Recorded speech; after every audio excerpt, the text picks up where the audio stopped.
Entertainment ওয়ার্ল্ডের latest সব update জানতে যারা ভীষণ আগ্রহ নিয়ে আরটিভি সুইচ অন করেছেন তাদের সবাইকে ওয়েলকাম করছি আমি ইন্দ্রাণী।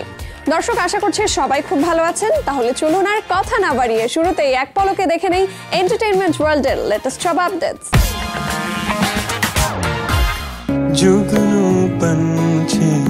ঢাকা রেট্রোর পর এবার বাংলাদেশের সঙ্গীত প্রেমীদের জন্য নতুন আয়োজনের ঘোষণা দিয়েছে ব্লু ব্রিক কমিউনিকেশনস। রাজধানীর সেনা প্রাঙ্গণে 2 দিনব্যাপী আয়োজন করা হবে ঢাকা ড্রিমস শীর্ষক কনসার্টের। এই কনসার্টে প্রথমবারের মতো ঢাকার মঞ্চে পারফর্ম করতে আসছেন পাকিস্তানি ব্যান্ড কাভিশ।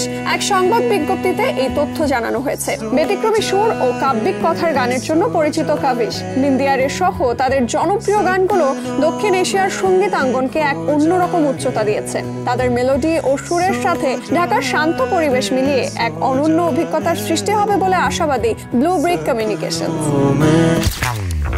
নতুন বছরে নতুন রূপে আরো একটি সিনেমা নিয়ে বড় পর্দায় হাজির হতে চলেছে টলিউডের পাওয়ার কাপল জুটি অভিনেত্রী রুক্মিণী মৈত্র ও অভিনেতা দেব। বড় পর্দায় নটি বিনোদিনীর জীবনী নিয়ে দেব রুক্মিণী মৈত্র অভিনীত সিনেমা বক্স অফিসে মুক্তি পেতে চলেছে। আগামী 23 জানুয়ারি ছবিটি মুক্তি পাবে। এটি প্রযোজনায় দেব এন্টারটেইনমেন্ট ভেঞ্চার্স লিমিটেড এবং পরিচালনায় রয়েছেন রামকমল মুখার্জি। প্রেম ও বিয়ে নিয়ে যেমন ছিলেন আলোচনায়, তেমনি বিচ্ছেদ নিয়েও আলোচনার তুঙ্গে ছিল এই জুটি। দীর্ঘ 8 বছরের আইনি লড়াই অবশেষে চূড়ান্ত বিচ্ছেদের পাট চোকালেন হলিউডের অন্যতম প্রভাবশালী প্রাক্তন জুটি অ্যাঞ্জেলিনা জোলি ও ব্র্যাড পিট।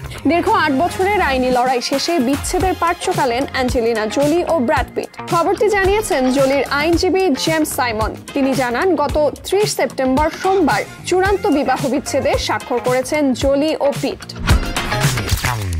নতুন বছরের শুরুতেই ভালোবাসার জোয়ার দেখালেন বলিউডের তারকা দম্পতি রণবীর কাপুর ও আলিয়া ভাট। স্ত্রী আলিয়াকে কাছে টেনে 2025কে স্বাগত জানালেন রণবীর। পরিবারের সবাই সেলিব্রেশনে মেতেছিলেন তারা। সম্প্রতি ইনস্টাগ্রামে একটি ভিডিও স্টোরি শেয়ার করেন রণবীর কাপুরের মা নিতু কাপুর। আর সেই ভিডিও দেখে বোঝাই যায় নতুন বছরকে স্বাগত জানাতে কোনো এক বিলাসবহুল রিসোর্টে গিয়েছিলেন রণবীর আলিয়া। সাথে ছিলেন নিতু কাপুর, সোনি রাজদান, স্বামী ও কন্যা সহ রিধিমা কাপুর, আর ছিল রণবীর আলিয়া কন্যা রাহা।